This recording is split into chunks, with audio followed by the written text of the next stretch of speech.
I saw some upsetting content on Instagram this July 5th, and it was that July 5th was the start of fall. And that's like, I let fall girls have their time. I let you have your moment. I understand August is a big time for you. You're ready. Enjoy. But I firmly believe that September is the time for when fall starts. Pumpkin it up. Live your truth. Welcome to our first fall episode. We're making an apple crumble with a date filling.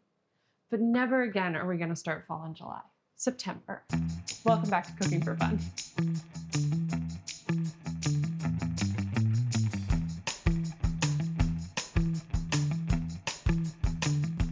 Now, this is a very special episode of Cooking for Fun because it is our first sponsored episode. Crowd goes wild. I'm so excited. Thank you so much for watching the recipes, for being a part of the channel, all the way to the point where we can get a sponsorship.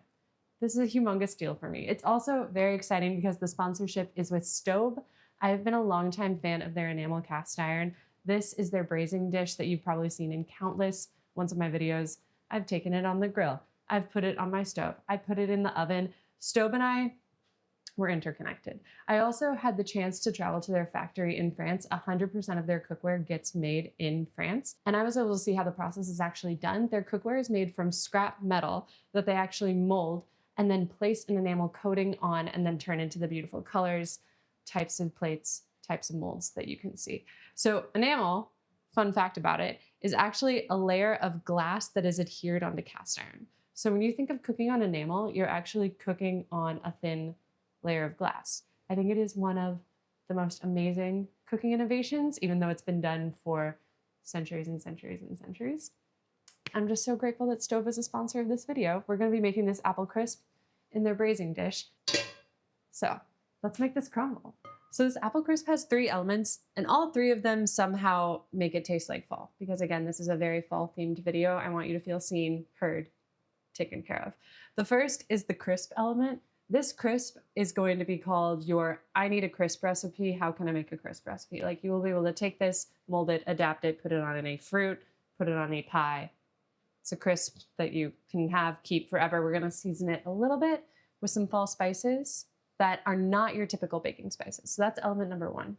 Element number 2 is a date caramel that's going to go on the bottom because we're doing crisp on the bottom and crisp on the top. I'm a double crisper. I'm a giver.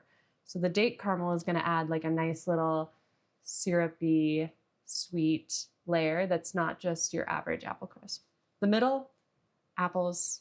We know them, we love them. We're going to use sweet apples with a touch of lemon juice for acidity. I'm not a big sour apple girl in this kind of dessert. So first, the anytime, any way you need it crisp. That is going to be 280 grams of all-purpose flour. It's about 2 cups. 110 grams of granulated sugar. The spice I prefer as my baking spice is cardamom. I don't see this as a hot take. We're going to do 1/2 teaspoon because cardamom buns are so popular. And I think it's just like a really nice, subtle baking spice flavor that's not your allspice, cinnamon, clove. That's super predictable. The other one I add in that I think is a really good partner for that is nutmeg. And then cinnamon. I am a bargain shopper when it comes to my cinnamon because I use it all the time. So let's get in a little 1/2 teaspoon there. And then, wait. Full teaspoon of salt. Half this if you're using salted butter. But I'm using unsalted today, which is not my preference, so I feel like I'm compensating for something.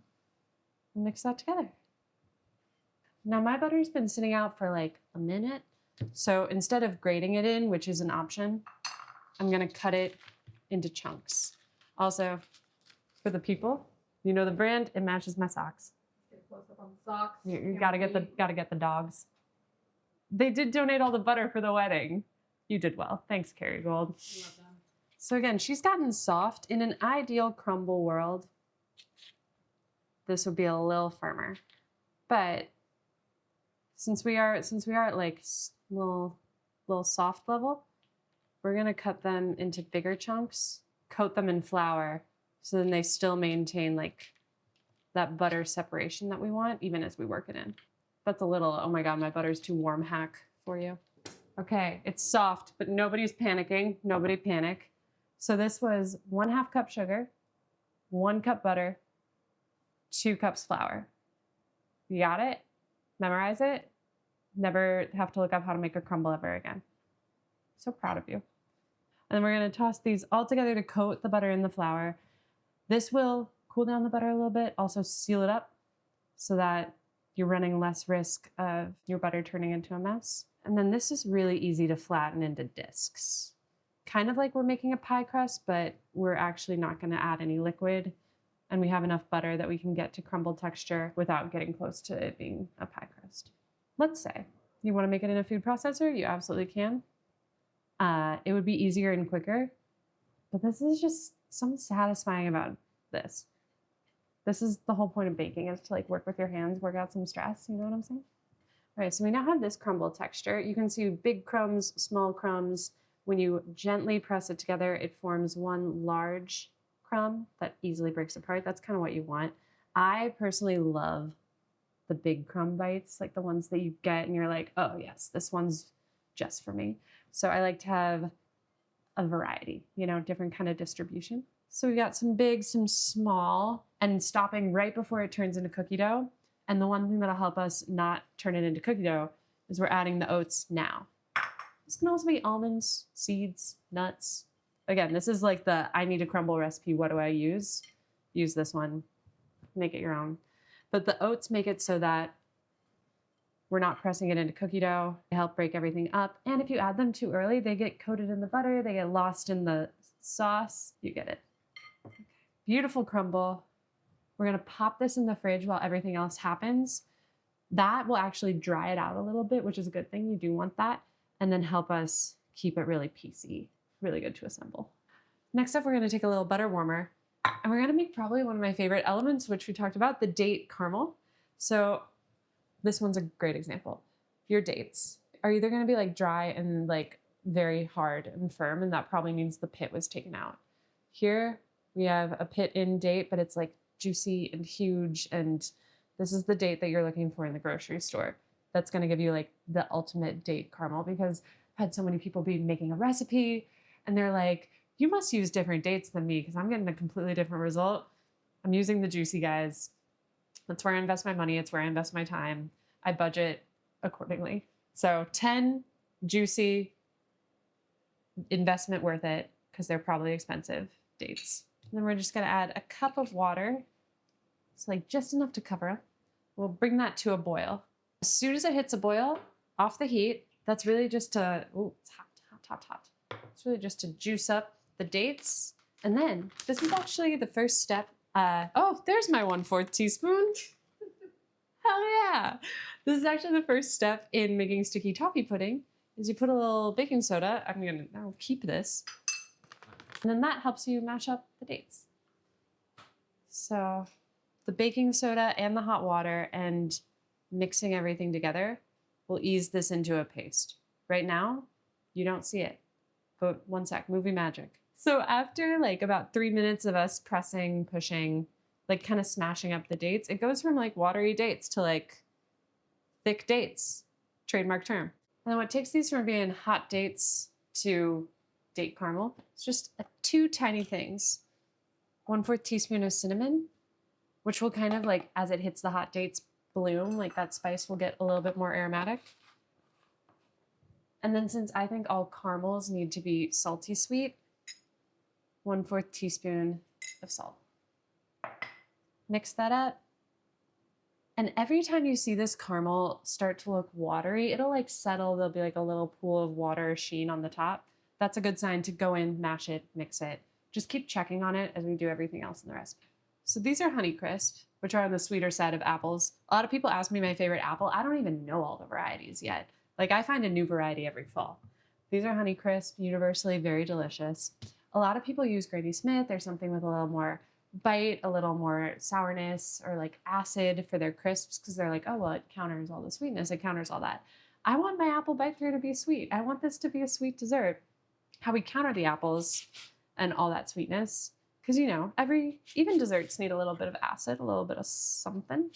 So how we fix that is macerating them in lemon juice. And it won't taste lemony. It'll just be like, okay, whew, everything's balanced. We've got heavy dates, a pretty sweet crumble. Now we'll have balanced apples.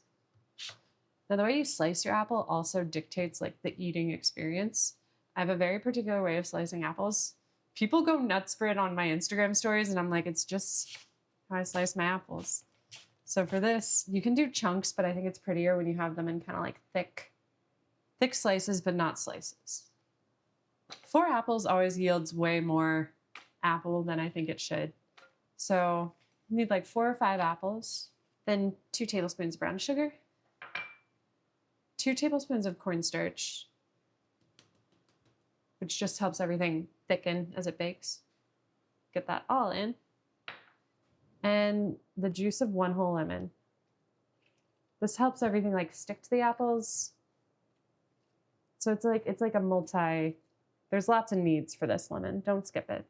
And I have clean hands, so just a gentle toss with clean hands, get everything all nice and coated. So there's not a lot of sugar because again, the apples themselves are sweet.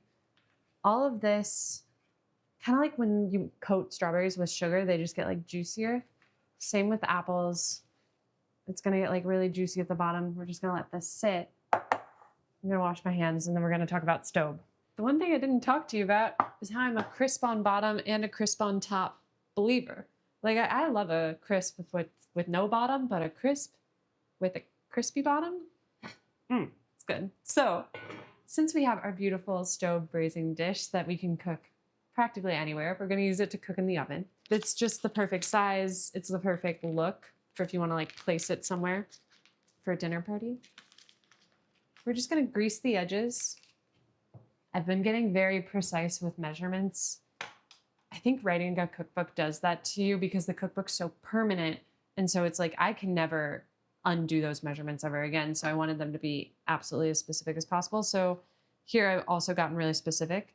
The crumble that we let kind of firm up, 250 grams of that is going to line the bottom of this. And it's just gonna give a nice like crunch at the bottom. It's gonna get more toasty and golden than the top. And it's also gonna be a good place for the date caramel to settle.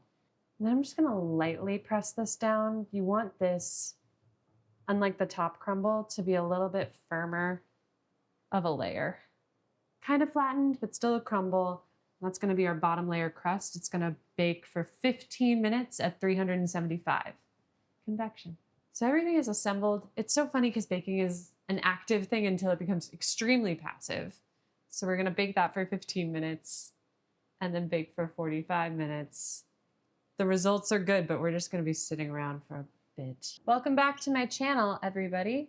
It's perfect. We let this go to the perfect amount. Okay, so it looks like a flattened crumble, which is exactly what it has always been. Our date caramel is really nice and set and cooled. And that's the par bake of it. And then our date caramel will go all over that. Sizzle.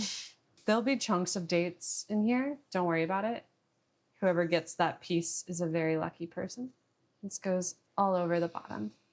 And the apple's right on top.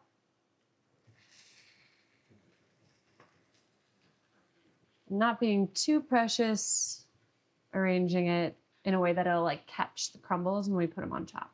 Making some big chunks and some small chunks, and then evenly scattering that on top.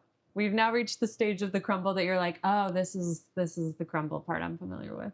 And I should have mentioned this earlier, but any fall fruit that's calling to you, like a pear maybe, would be great in this.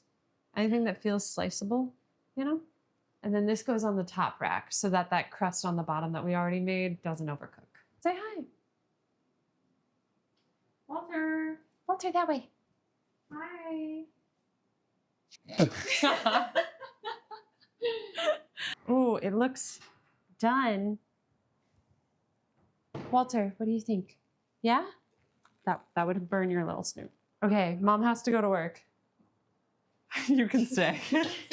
Oof, okay, amazing. We have brown, crispy edges, a nice, like, purpley golden top. You can see the bubbling around the apples. Again, I always get nervous because other fruits collapse and they're just juicy immediately. Apples, it takes some time. I'm a big believer, like, give it the time. That took us about 50 to 55 minutes.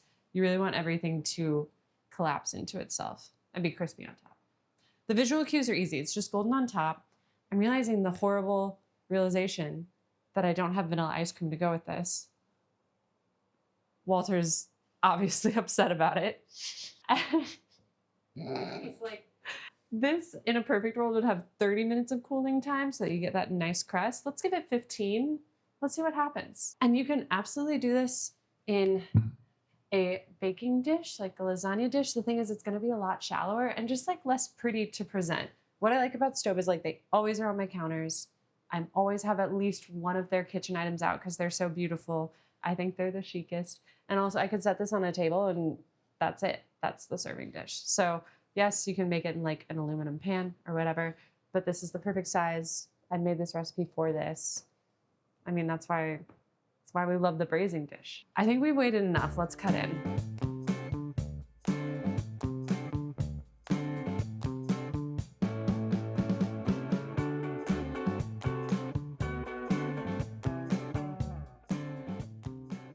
We waited the perfect amount of time. There is nothing more satisfying than getting in and getting the date caramel, which gets a little purpley. I can't tell you what chemical reaction is happening. I only think it has something to do with the lemon juice, but the date caramel stays nice and gooey and caramely. Oh my God.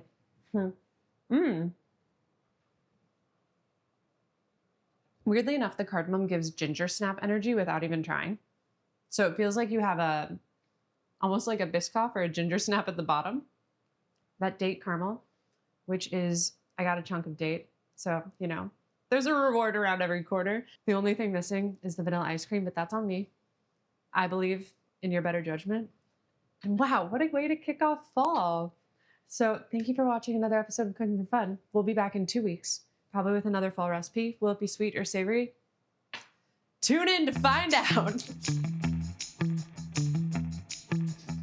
Oh yeah.